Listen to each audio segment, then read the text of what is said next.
Hugues Hector Zogo, bonjour. Bonjour Maury Agua, bonjour également à tous nos téléspectateurs, bonjour à tous les internautes. Merci d'être venu sur ce plateau. Je vais dire quand même que l'actualité nationale est quand même fournie et je suis un peu touché par cette affaire dont parle l'un des quotidiens en ce qui concerne la quête dans une église évangélique qui divise les responsables de l'église. Je suis tenté qu'on débute par là parce que je suis un peu révolté, Hugues Hector Zogo, d'entendre de ces genres de choses dans notre pays. Cela montre que les populations, on prend les populations et on les manipule devant des affaires de quête, qui opposent des responsables d'une église et qu'on révèle à la face du monde. Et c'est déshonorant. On va y revenir. Hugues Hector Zogo, alors, la RAC tape du poing sur la table. On l'a annoncé il y a juste quelques jours sur cette émission que les jours à venir seront des jours assez éprouvants pour le monde de la presse. Et je crois quand même que les signaux démontrent depuis pratiquement hier. Les signaux sont rouges, voulez-vous dire? Je ne dirais pas que les signaux sont rouges, mais je dirais quand même que les signaux démontrent depuis hier que les professionnels des médias sont tenus de travailler à respecter, surtout en cette période sensible, le code de déontologie de la presse. Depuis hier, la toile s'est enflammée parce qu'il y a des décisions qui ont été prises par le président de la Haute Autorité de l'audiovisuel et de la communication. Disons que c'est les conseillers qui ont pris cette décision. De concert avec ses conseillers. On a 2 organes de presse qui sont suspendus. Oui. Avec incidence de notamment retrait. Le Patriote et puis l'Audace Info.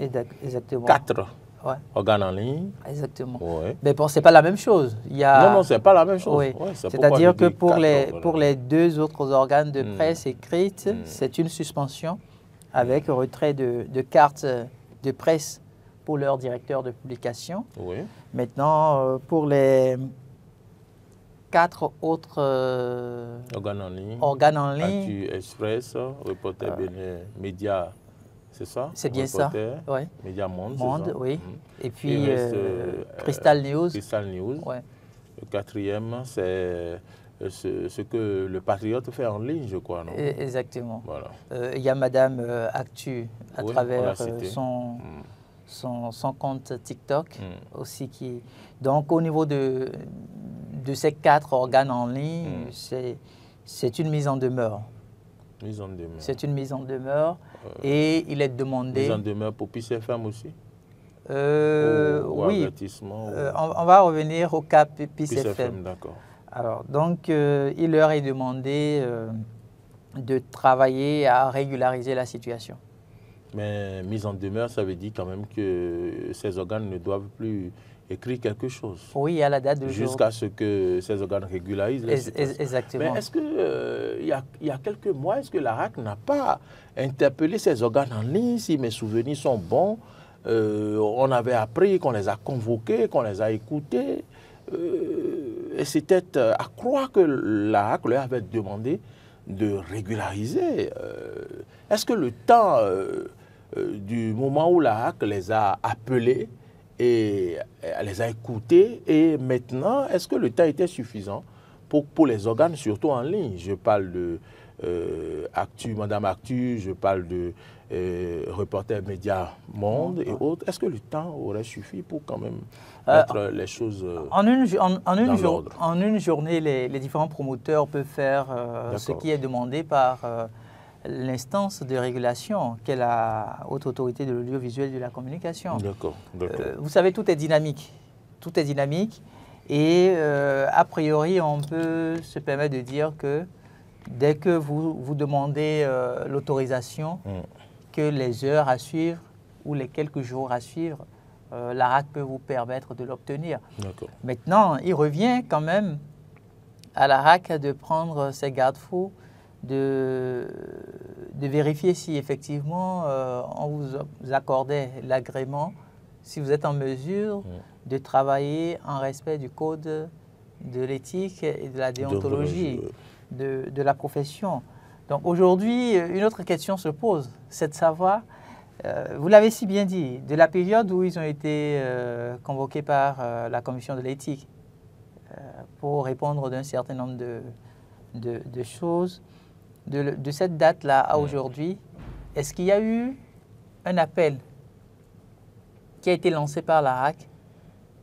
Parce que la RAC lance des appels souvent aux organes de presse pour la candidature. Donc, est-ce que la RAC a pu lancer un appel à candidature? Bon, peut-être que c'est un cas particulier. Non, c'est-à-dire, moi je... Les RAC les a déjà considérés en les appelant. Ce n'est pas tous les organes qui émettent en ligne que la RAC avait appelé à l'époque. Je suis entièrement d'accord. C'est-à-dire que moi, la question, c'est une marque de considération que déjà de les appeler et de leur dire, écoutez, il faut régulariser votre situation. Je suis entièrement d'accord. Mais je vous dis ce que la loi concède. C'est pas pour rien que tout à l'heure je disais que tout est dynamique. Avec les différentes réformes qui se mènent, peut-être que vous n'avez pas besoin d'attendre à la date d'aujourd'hui un appel à de la RAC avant de régulariser la situation. Avant de pouvoir régulariser votre situation. Maintenant, qu'est-ce qui a empêché aussi ces promoteurs-là d'anticiper? Je ne sais pas si vous avez discuté avec certains. Non, je n'ai pas eu la chance de discuter avec certains. Je crois que ça va se faire. Mais je me dis que c'est une erreur qu'ils auraient pu éviter cette situation dans laquelle on se retrouve là. Puisque les organes dont on parle, quand vous regardez bien le paysage médiatique aujourd'hui, quand vous suivez très bien sur les plateformes en ligne, vous vous rendez quand même compte que c'est des organes qui sont assez critiques. Oui. C'est des organes qui sont assez critiques à travers leur ligne éditoriale. Je vais un peu plus loin. C'est des organes assez dynamiques qui se retrouvent à tous les endroits où il y a des informations, je vais dire, sensibles ou non. Exactement. Donc, quand vous prenez Reporter Média Monde, avec PIS, vous vous rendez quand même compte qu'elle est sur tous les terrains pratiquement. Oui. Vous parlez de PIS Rouillard. Oui, exactement. Et non PIS FM. Non, PIS Rouillard. Elle est pratiquement sur tous les terrains sensibles. Je parlerai de terrains sensibles. Madame Actu également. Madame Actu également. Et quand même avec un compte TikTok, vous savez combien de personnes se retrouvent très vite à pouvoir être des abonnés. Et donc, dans le feu de l'action, il y a peut-être des préalables qu'on aurait pu faire, mais qui ont échappé. Parce que le monde de la presse aussi, il faut avouer que c'est un monde de stress et ce n'est pas pour autant aisé que ça. En plus, c'est des femmes. Si on parle aujourd'hui des journalistes femmes au Bénin qui ont pu suivre la nouvelle dynamique avec l'ère du numérique, ce sont les... De commencer par s'imposer, s'affirmer. Par s'affirmer. Ce sont quand même... des rares. Oui, c'est deux consoeurs qui, aujourd'hui, sont arrivés d'une manière ou d'une autre à démontrer qu'on peut faire confiance aussi à la femme et que les femmes sont capables de beaucoup de choses là où les hommes ne peuvent pas prendre des risques. Parce qu'elles ont pris suffisamment de risques à la date d'aujourd'hui. Crystal News, vous connaissez quand même le directeur de cette entité-là. Il a déjà eu à se retrouver devant la criette pour un certain nombre de dossiers face à la police républicaine. Je pense que c'est après ça qu'il a créé Crystal News, non? Non, c'était bien avant. C'était bien avant. C'est d'ailleurs à partir de Crystal News que l'information a été... Il a été interpellé. Exactement, il a été interpellé. Donc, quand vous subissez cette pression-là... La question qui me taraude l'esprit, comment volontairement ces organes peuvent, avec l'importance du travail qui est abattu tous les jours par ces organes, est-ce que c'est de façon volontaire, délibérée, que ces organes vont décider de ne pas se conformer? Non, c'est ce que je vous disais. Je me dis peut-être que ces organes sont confrontés à des difficultés qui ne leur facilitent pas les formalités. Bon, je me dis ça, parce que savez, moi, j'aurais un organe aussi suivi. Ouais. Que rapidement, la première des choses, c'est ça. Mais si ça ne se fait pas au point où aujourd'hui on l'infirme, je m'interroge. Rien ne prouve qu'avec la mandature qui a fini, d'accord, rien ne prouve que ces confrères-là n'aient pas sollicité l'autorisation. Parce qu'ils peuvent solliciter l'autorisation et puis la RAC peut rejeter. Ce n'est pas parce que vous avez sollicité une autorisation que systématiquement on vous l'accorde. Donc quand on prend Crystal News, on sait quand même à quel point Crystal News est assez critique dans notre pays. Et la plupart, quand vous regardez leur ligne éditoriale, à la limite, vous vous dites que c'est un organe qui veut effectivement demeurer critique par rapport à tout ce qui se mène en termes de gouvernance politique. Et donc, c'est des choses qui gênent. Voyez-vous, c'est des choses qui gênent énormément les pouvoirs publics. Et ne nous leurrons pas, la RAC, quoi qu'on dise, se retrouve aussi être une institution à caractère politique. Parce que, d'abord, c'est le président de la République qui désigne la majorité exactement. Qui désigne son président. La majorité des conseillers par l'Assemblée nationale. Tous ces organes-là sont des organes politiques. Quand on vous dit que l'Assemblée nationale envoie des conseillers, l'Assemblée nationale, c'est une institution politique. Voyez-vous. Non, c'est clair, ce que vous dites est clair. Vous n'avez pas besoin de donner beaucoup d'explications. Il faut qu'on donne des explications pour permettre aux gens de comprendre un peu parfois les difficultés auxquelles les journalistes sont confrontés. L'Assemblée nationale, ce n'est pas les acteurs de la société civile qui sont là-bas. Évidemment. Le peuple sait. Exactement. Donc vous n'avez pas besoin de vous gêner. Quand on parle de l'Assemblée nationale qui désigne des gens, l'Assemblée nationale n'ira pas désigner des membres de l'opposition avec la coloration de l'Assemblée aujourd'hui, avec la structure, la configuration de l'Assemblée. Donc, quand vous avez des organes de presse qui, chaque jour au quotidien, travaillent, parce qu'en fait, c'est aussi ça. Dès que vous sollicitez, par exemple, l'autorisation et que la RAC ne vous concède pas l'autorisation et que vous savez que vous êtes un professionnel, que vous pouvez quand même travailler à ne pas enfreindre aux règles, que vous n'allez pas pouvoir diffamer, vous vous dites, bon, l'autorisation, ça va se régulariser. Et donc, on peut anticiper, on peut commencer par travailler. Peut-être que la RAC ne nous fait pas suffisamment confiance encore. Peut-être que la RAC se dit qu'on n'a pas... cette maturité. Cette maturité, merci. Cette maturité-là, de pouvoir faire correctement les choses. Et donc, commençons.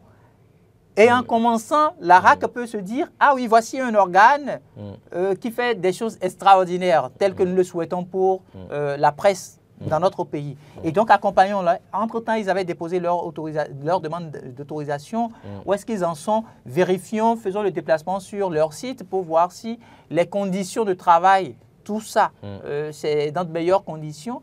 Et par conséquent, accordons l'agrément. Je crois que vous avez lu la décision de la RAC qui suspend ces organes. Quand vous lisez toutes ces décisions, et au regard des organes suspendus, est-ce qu'aujourd'hui, vous interprétez mieux le fait que le président Édouard Loko dit qu'on va ramener l'église au centre du village? Oui, vous savez, la presse aujourd'hui, excusez-moi du peu, hein, mais la presse béninoise, elle est gangrénée. Elle est gangrénée. Vous n'avez pas toutes les personnes qui s'autoproclament journalistes ne détiennent pas la carte de presse, par exemple. Alors qu'en République du Bénin... Autrement dit, ramener l'église au centre du village, ce que moi je comprends aujourd'hui, c'est qu'on doit faire les choses comme cela se doit. Oui, on doit retourner aux fondamentaux. On doit retourner aux fondamentaux. Est-ce que je ne me trompe pas? Non, vous ne vous trompez pas. D'accord. C'est-à-dire qu'on doit retourner aux fondamentaux. Le b.a.-ba du journalisme doit pouvoir être appliqué par tout journaliste. Alors, je parlais d'une presse gangrénée. Les confrères, peut-être en entendant ça, vont se dire, Hector, qu'est-ce qu'il dit? Mais c'est une réalité. Aujourd'hui, vous avez des personnes qui ne sont pas détenteurs de carte de presse, mais qui s'autoproclament sur le terrain journaliste. Et qui s'aventurent sur des terrains sensibles. Non seulement sur des terrains sensibles. Si ces gens-là posent des actes, comment vont-ils répondre? En fait, non, mais même pas sur... S'ils s'aventuraient sur des terrains sensibles, ça aurait... Parce qu'on va demander la responsabilité de la HAC après. C'est-à-dire que non seulement... Quel rôle la HAC joue et ces personnes-là... Non, moi, attendez que j'aille au bout. C'est-à-dire que moi, j'attends aujourd'hui à ce que la HAC puisse prendre des mesures coercitives et arrive à dire, quand vous n'êtes pas détenteur de carte de presse, vous n'êtes pas journaliste. Et vous n'êtes pas autorisé à être sur des terrains pour couvrir des reportages ou des reportages. Parce que malheureusement... Vous sentez qu'on en arrive là? Je pense qu'on doit y arriver. Si on ne le fait pas, ce serait une... En fait, ça aurait été, je dirais même, l'échec du président Édouard Loko. Parce que lui-même, il a été journaliste, il a été vice-président de la RAC, il a eu la chance de se retrouver chargé de mission du président de la République, ayant travaillé à la communication. Et donc, il maîtrise tous les rouages possible du monde de la communication et du journalisme. Ce n'est pas possible qu'aujourd'hui, vous rencontrez des gens qui vous harcèlent juste pour 5 000 francs ou 10 000 francs. Des gens qui vous appellent à la limite et qui vous disent, bon, si vous ne m'envoyez pas les sous, on sera obligé de sortir un papier sur vous. Ce n'est pas ça un journaliste. Mais malheureusement, c'est ce qui se passe dans notre pays. Il y a plein de personnes aujourd'hui qui portent le statut, qui s'autoproclament journalistes. Et des gens qui font ça ne sont pas des gens qui détiennent la carte de presse? Des gens qui ne détiennent pas la carte de presse. Vous n'allez pas voir, excusez-moi du peu, mais vous n'allez pas voir un confrère qui détient une carte de presse se retrouver dans cette boue-là. Ce n'est pas possible. Parce que détenir la carte de presse, non seulement c'est un privilège, mais c'est également, je vais dire... une responsabilité. Une responsabilité, merci. Une responsabilité, quand vous détenez la carte de presse, il y a quand même un certain nombre de choses que vous ne pouvez plus faire. Voyez-vous, vous n'allez pas voir au niveau des avocats, par exemple, des gens qui ne sont pas avocats et qui vont s'autoproclamer avocats. Vous n'allez pas voir des gens qui vont s'autoproclamer médecins alors qu'ils n'ont pas suivi la formation pour, alors qu'ils ne sont pas dans l'ordre des médecins, par exemple. Donc, c'est pareil pour les architectes, c'est pareil pour les urbanistes. Donc, il faut qu'aujourd'hui, on arrive, au niveau de la presse béninoise, à pouvoir identifier effectivement ceux qui sont journalistes. Les tests et lois disent que c'est quand vous êtes détenteur de carte de presse. C'est quand vous travaillez effectivement et vous tirez vos revenus de cette profession. Si ce n'est pas le cas, c'est que vous n'êtes pas journaliste. Il faudrait quand même que la RAC puisse travailler à rétablir ce droit-là. Sinon, si la RAC ne le fait pas, c'est comme si elle-même, elle ne connaît pas la mission qui lui est assignée. C'est comme si elle n'est pas prête à accompagner ceux qui sont effectivement des professionnels des médias. Si vous vous retrouvez, à la tête d'un Après avoir réussi ça, il va falloir également que la carte de presse ne soit pas seulement un machin dans nos portefeuilles. Bien évidemment. Écoutez, quand vous êtes détenteur d'une carte de presse, vous deviez normalement plus... Vous devez avoir des privilèges. C'est partout. Quand vous êtes détenteur... Prise en charge pour la santé, beaucoup de choses. La prise en charge pour la santé, c'est une réalité propre déjà aux différents organes de presse. Et ça, ce sont les patrons de presse qui doivent travailler à ça. On ne va pas attendre que la RAC puisse mener ce combat-là. Ça, c'est au niveau des organes de presse, c'est au niveau des entreprises de presse que cette mesure-là doit pouvoir se faire appliquer. Ça, c'est le préalable. Maintenant, dans les bus, quand vous parlez transport commun, voilà, quand vous parlez pas avoir de réduction quand on voyage, quand vous parlez des vols et tout ça. Je ne vais quand même pas détenir ma carte de presse, me retrouver dans la compagnie La Poste du Bénin, par exemple, quitter Cotonou pour me rendre à Natitingou et être obligé de payer le même montant que le citoyen ordinaire. Oui, mais il faut qu'on y travaille. Mais pour y travailler, je crois quand même que les chantiers ont démarré là avec le président Édouard Loko. Mais attention, là où on se retrouve aujourd'hui, on a demandé à ce que ces confrères-là puissent régulariser leur situation. C'est une très bonne chose. Mais attention, il ne faudrait pas qu'ils déposent leur demande d'autorisation et que malheureusement, on ne leur accorde pas l'autorisation. Parce que c'est là où ça va constituer une faiblesse de l'institution. Si demain, les confrères, parce que quand je les regarde, je me dis... Bon, on sait quand on ferme, mais on ne sait plus quand on va ouvrir. Non, mais là, on ne dira pas qu'ils sont fermés. Le groupe de presse est toujours fermé. Bon. Là, on ne dira pas qu'ils sont fermés. On leur a demandé de régulariser leur situation. Ce n'est pas des enfants. Non, ce n'est pas des gamins. Excusez-moi d'utiliser cette expression-là. L'audace est faux. L'audace est faux. Non, je ne voudrais pas faire de commentaires parce qu'il y a une démarche au niveau de la RAC. Okay. La démarche, c'est qu'on vous invite pour répondre devant la commission de l'éthique.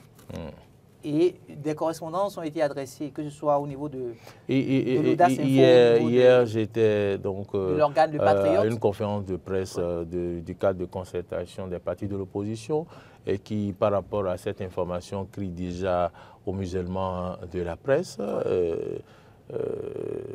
C'est normal. On va demander. C'est normal qu'il dise ça. Non, on va demander à nos politiques de rester dans leur champ d'action.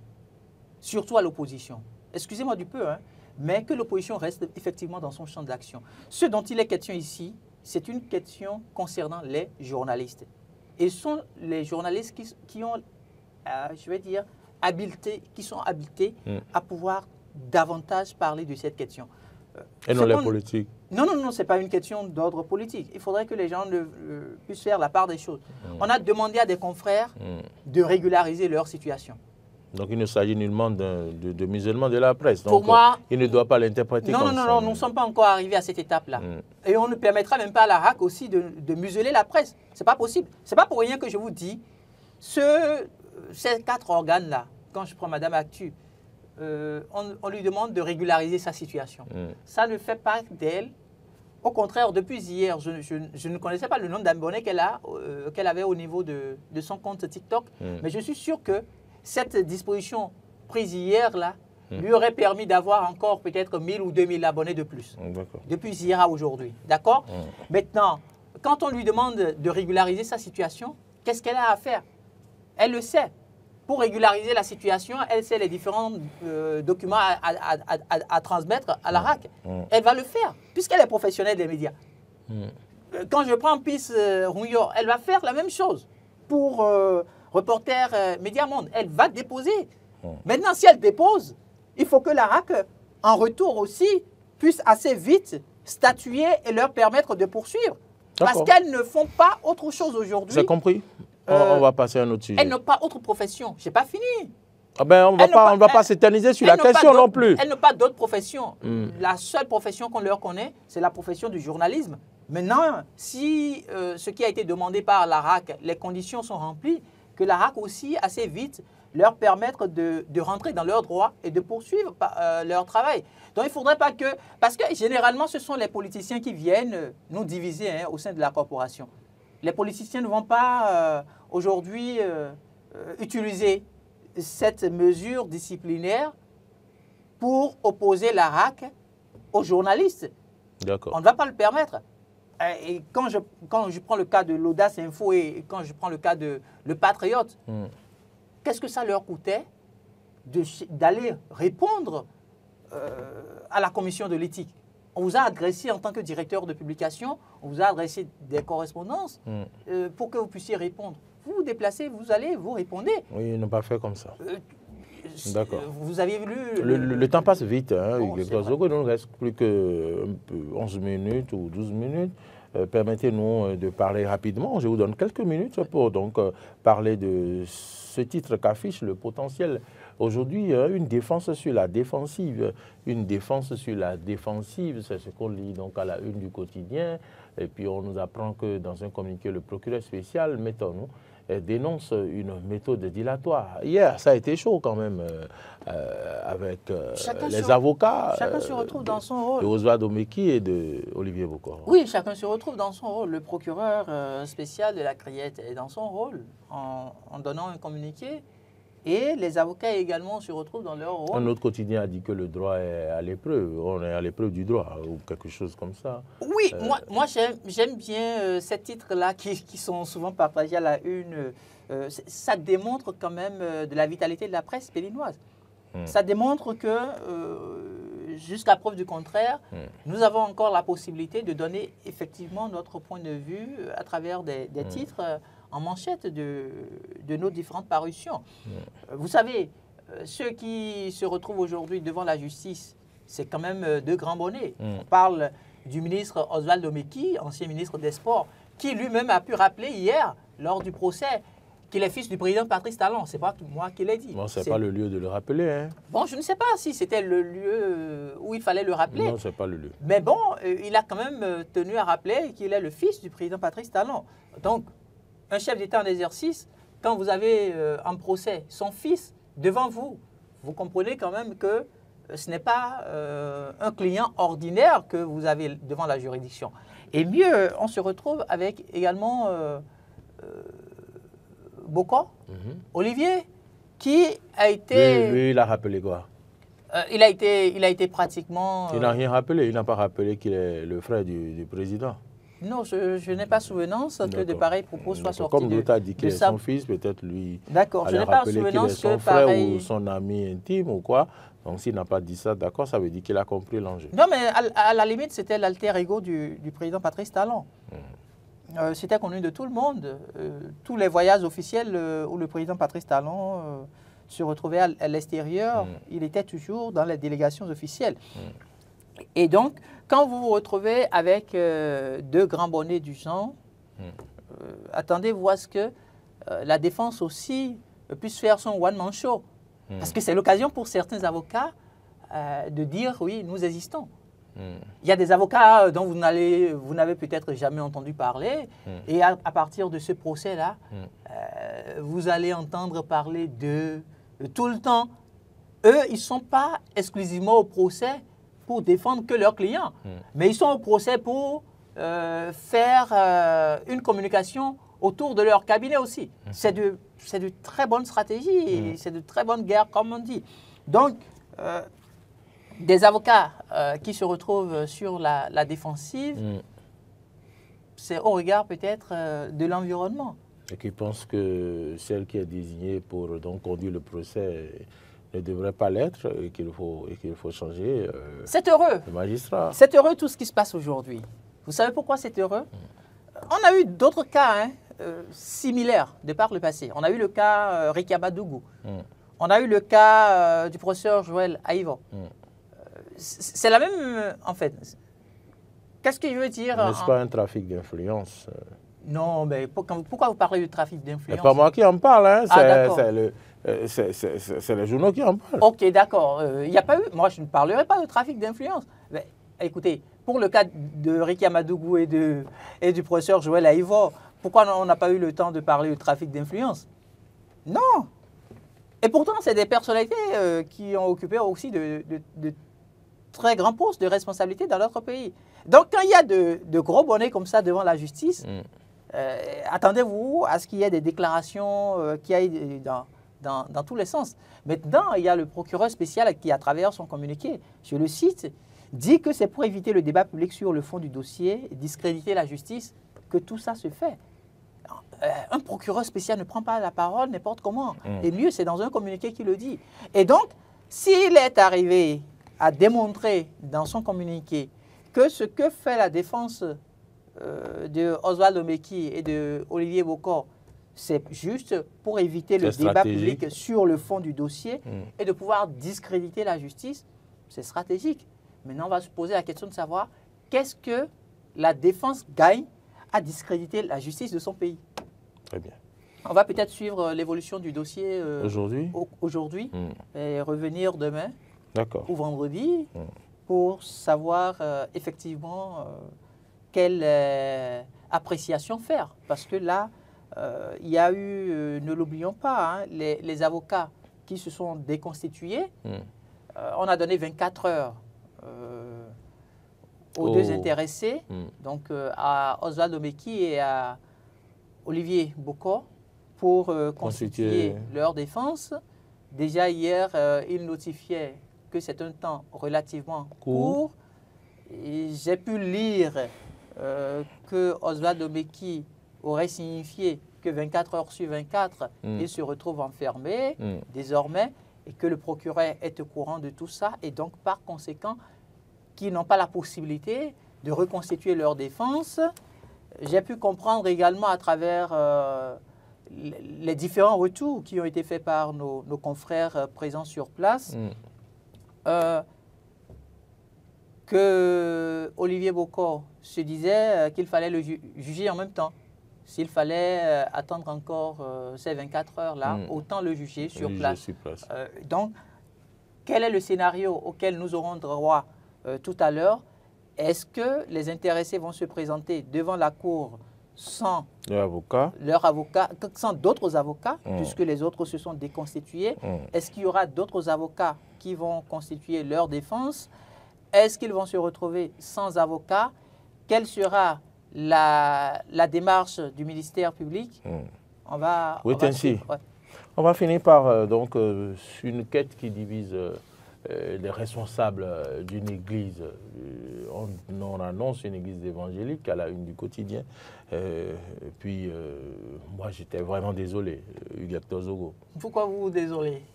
Pourquoi vous vous désolez? Une affaire de quête divise une église, c'est bien sûr Nord-Sud quotidien qui en parle. Vous savez que Nord-Sud... Vous trouvez que c'est normal qu'on en arrive là? Où est-ce que nous mettons l'éthique? Oui, déjà l'organe qui en parle, Nord-Sud quotidien, c'est un organe assez crédible. Ce n'est pas un organe qui se permet de... Ce n'est pas le seul organe qui a parlé de ça. Oui, ben moi je me réfère à Nord-Sud quotidien qui en parle et qui utilise, je crois, cet article-là en deuxième de titre. Je dis, c'est ça en fait les réalités malheureuses auxquelles on est confronté parfois. Quand est-ce que les populations vont prendre conscience qu'elles sont utilisées, qu'elles sont manipulées? Oui, on ne pourra pas parler de manipulation. Pourquoi? On ne pourra pas parler de manipulation parce que les populations ou les citoyens vont à la rencontre de Dieu. D'accord. Et Dieu est dans les quêtes? Non, est-ce que moi je dirais que Dieu est dans les quêtes? Je ne sais pas le fonctionnement des quêtes. Je ne sais pas... vous savez, puisqu'on parle des chrétiens, dans la Bible, il y a la dîme dont on parle. Est-ce que c'est la dîme qui est devenue l'équivalence de la quête ordinaire aujourd'hui au niveau de ces différentes églises? Je n'en sais rien. Au point où ça divise, je ne voudrais pas... Au point où ça divise. En fait, je ne voudrais pas... Et ça se révèle au grand jour. Oui, c'est heureux que ça se révèle au grand jour. Parce qu'il y a un travail qui doit se faire. Le travail qui doit se faire, c'est au ministère de l'Intérieur. N'importe qui se lève aujourd'hui et s'autoproclame pasteur. N'importe qui se lève aujourd'hui et érige... érige, voilà. Voyez-vous, il érige son église. Donc, entre 3 ou 4 maisons et empêche les voisins de dormir, d'avoir la paix, d'avoir la quiétude. Donc, quand ça se passe comme ça, ce n'est que la conséquence qu'on a là. Ça va diviser. Parce que pour des acteurs qui ont suivi, parce que pour le pastorat, à ce que je sache, c'est quand même plusieurs années de formation. C'est comme au niveau de l'Église catholique où vous avez les prêtres qui passent plusieurs années au séminaire. C'est de la même manière que les pasteurs que nous respectons suivent un cheminement de formation. Mais s'il y en a qui n'ont pas du tout suivi ce cheminement-là, parce que la quête dont vous parlez, ce à quoi la quête doit servir, au cours déjà de leur formation, on leur en parle. Comment est-ce que vous deviez utiliser la quête? Tout ça, c'est des formations auxquelles les pasteurs ont droit.